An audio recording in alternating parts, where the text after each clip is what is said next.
Only a Dream by H. Rider Haggard.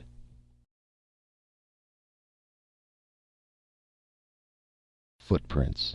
Footprints. The footprints of one dead. How ghastly they look as they fall before me. Up and down the long hall they go, and I follow them, pit pat. They fall, those unearthly steps, and beneath them starts up that awful impress. I can see it grow upon the marble, a damp and dreadful thing. Tread them down, tread them out, follow after them with muddy shoes and cover them up. In vain. See how they rise through the mire. Who can tread out the footprints of the dead? And so on, up and down the dim vista of the past, following the sounds of the dead feet that wander so restlessly, stamping upon the impress that will not be stamped out. Rave on, wild wind, eternal voice of human misery. Fall, dead footsteps, eternal echo of human memory. Stamp, miry feet, stamp into forgetfulness that which will not be forgotten. And so on to the end. Pretty ideas for a man about to be married, especially when they float into his brain at night like ominous clouds into a summer sky, and he is going to be married tomorrow. There is no mistake about it. The wedding, I mean. To be plain and matter of fact, why, there stand the presents, or some of them, and very handsome presents they are, ranged in solemn rows upon the long table. It is a remarkable thing to observe when one is about to make a really satisfactory marriage, how scores of unsuspected or forgotten friends crop up and send little tokens of their esteem. It was very different when I married my first wife, I remember, but then that match was not satisfactory. Just a love match, no more. There they stand in solemn rows, as I have said, and inspire me with beautiful thoughts about the innate kindness of human nature, especially the human nature of our distant cousins. It is possible to grow almost poetical over a silver teapot when one is going to be married tomorrow. On how many future mornings shall I be confronted with that teapot? Probably for all my life, and on the other side of the teapot will be the cream jug, and the electro-plated urn will hiss away behind them both. Also, the chased sugar basin will be in front, full of sugar, and behind everything will be my second wife. "My dear," she will say, "will you have another cup of tea?" And probably I shall have another cup. Well, it is very curious to notice what ideas will come into a man's head sometimes. Sometimes something waves a magic wand over his being, and from the recesses of his soul dim things arise and walk. At unexpected moments they come, and he grows aware of the issues of his mysterious life, and his heart shakes and shivers like a lightning-shattered tree.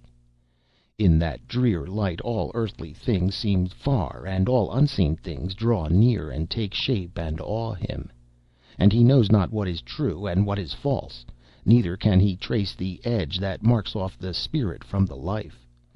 Then it is that the footsteps echo, and the ghostly footprints will not be stamped out. Pretty thoughts again, and how persistently they come! It is 1 o'clock, and I will go to bed. The rain is falling in sheets outside. I can hear it lashing against the window panes, and the wind wails through the tall, wet elms at the end of the garden. I could tell the voice of those elms anywhere. I know it as well as the voice of a friend. What a night it is! We sometimes get them in this part of England in October. It was just such a night when my first wife died, and that is 3 years ago. I remember how she sat up in her bed. "Ah, those horrible elms!" she said. "I wish you would have them cut down, Frank. They cry like a woman." And I said I would, and just after that she died, poor dear. And so the old elms stand, and I like their music. It is a strange thing.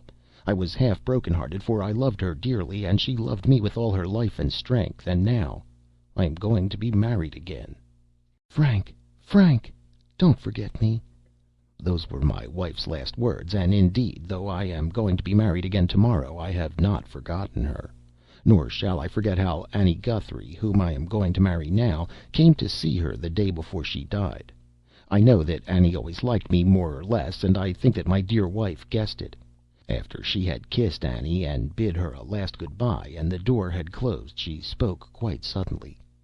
"There goes your future wife, Frank," she said. "You should have married her at first instead of me. She's very handsome and very good, and she has 2,000 a year. She would never have died of a nervous illness."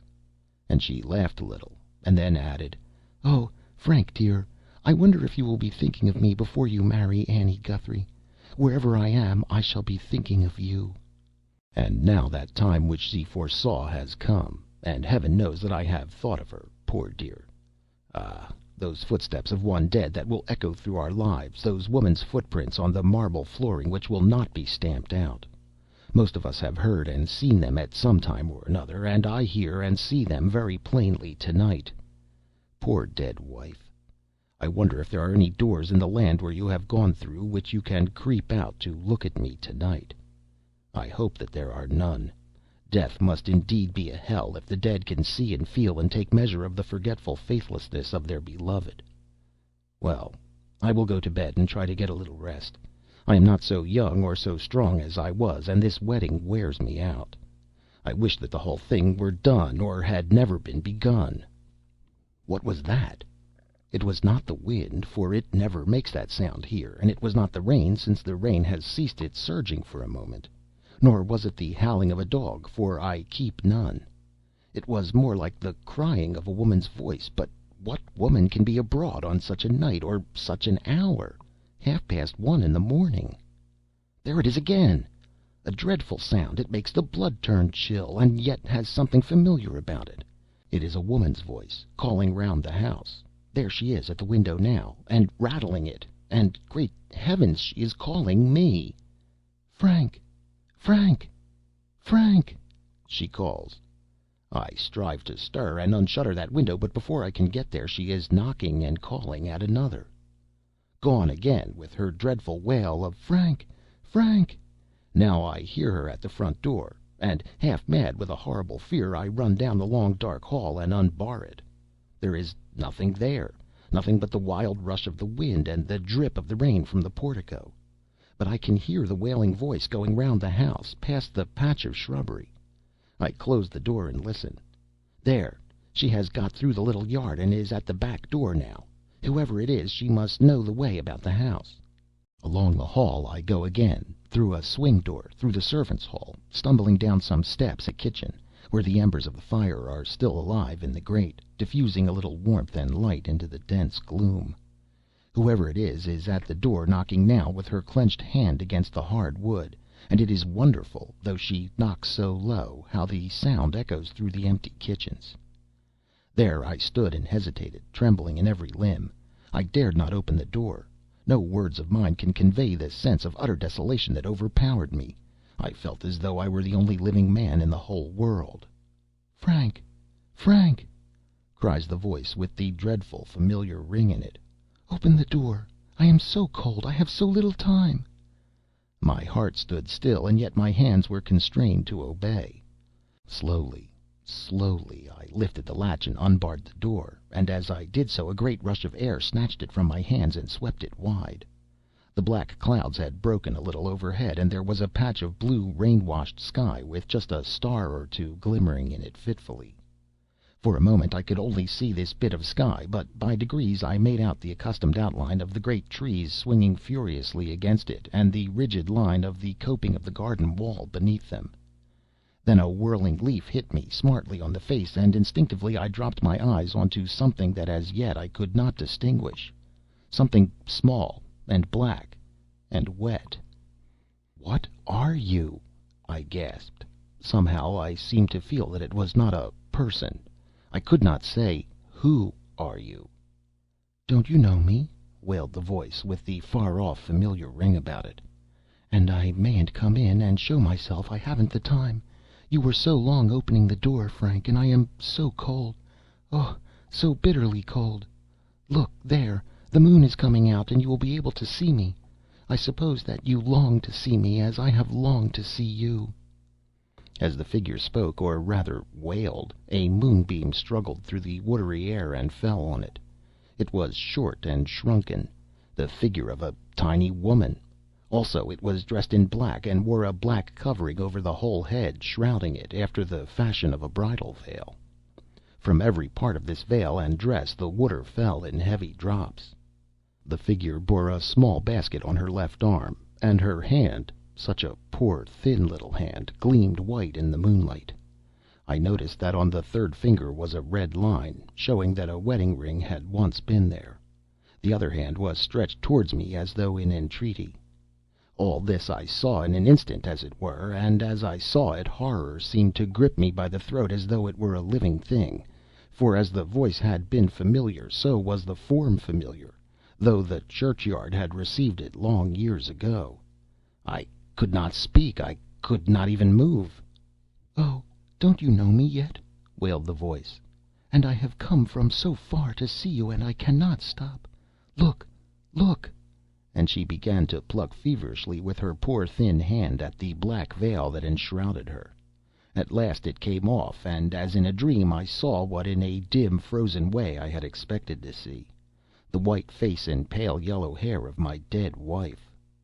Unable to speak or to stir, I gazed and gazed.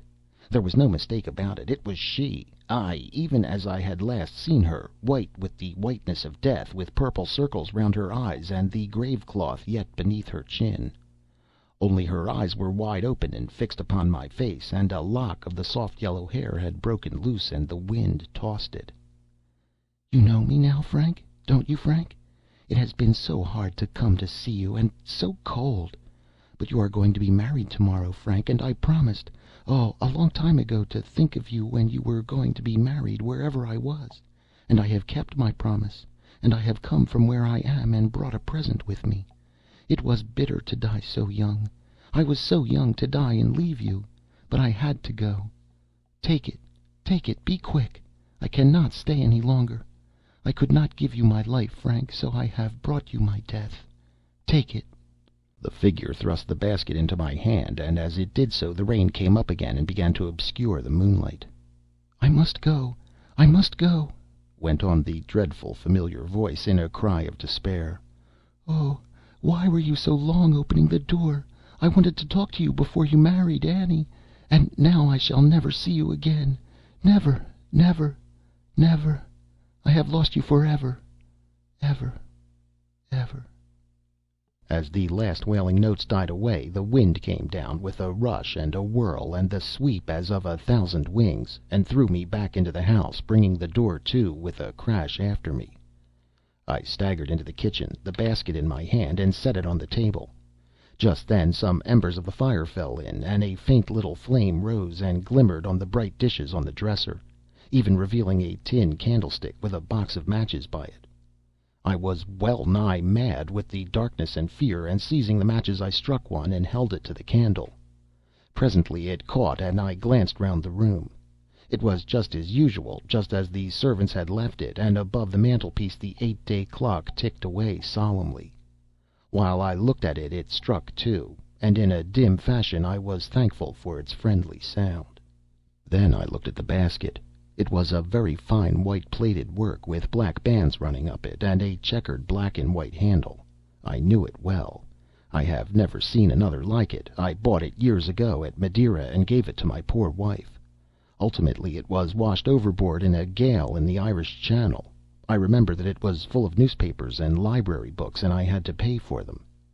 Many and many is the time that I have seen that identical basket standing there on that very kitchen table, for my dear wife always used to put flowers in it, and the shortest cut from that part of the garden where her roses grew was through the kitchen. She used to gather the flowers, and then come in and place her basket on the table, just where it stood now, and order the dinner.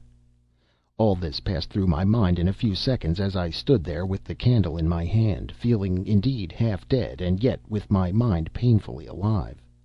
I began to wonder if I had gone asleep and was the victim of a nightmare. No such thing. I wish it had only been a nightmare. A mouse ran out along the dresser and jumped onto the floor, making quite a crash in the silence. What was in the basket? I feared to look, and yet some power within me forced me to do it. I drew near to the table and stood for a moment, listening to the sound of my own heart. Then I stretched out my hand and slowly raised the lid of the basket.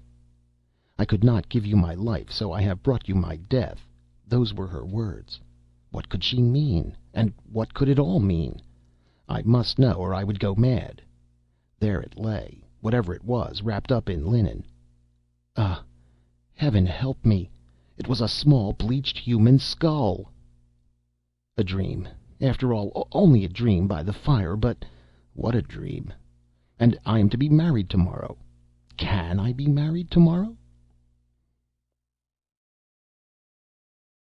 End of Only a Dream by H. Rider Haggard